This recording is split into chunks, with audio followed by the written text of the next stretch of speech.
welcome. Today we're talking about natural care. So I'm sitting here with my hair cleaned with dry shampoo made of flour and cocoa and my eyes made up with the same mix. But this is just a digression. I wanted to talk to you about the 3 key mistakes that we tend to make at the beginning.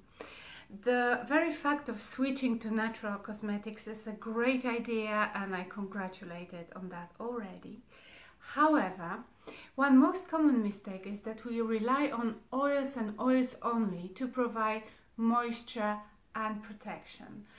Oils have fantastic protective and nourishing properties, but they may not be enough for dry and sensitive skin. So you should tone first, ideally with a herbal distillate, then apply your vitamin C or bioflavonoid serum, and only then lock in this moisture with oils. And this is why in my favorite line of Yogattractive oils, I've also added a hefty dose of essential oils, so they provide the nourishment, the protection, and also heal the skin. Now, the second mistake is that we rely on those oils to provide a high sunscreen protection. Unfortunately, oils are not photostable.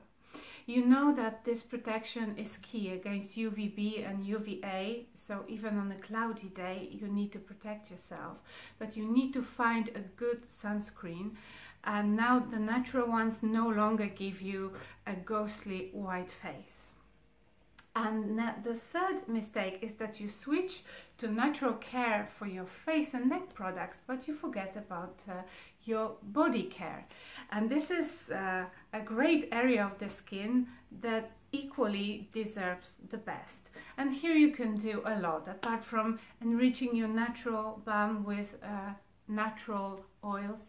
You can also add those oils to your bath to turn it into nourishing and nice experience. You can also add salt or magnesium salts to your bath and plenty of other things. So I believe that avoiding those 3 key mistakes, you can enjoy a healthy and beautiful skin.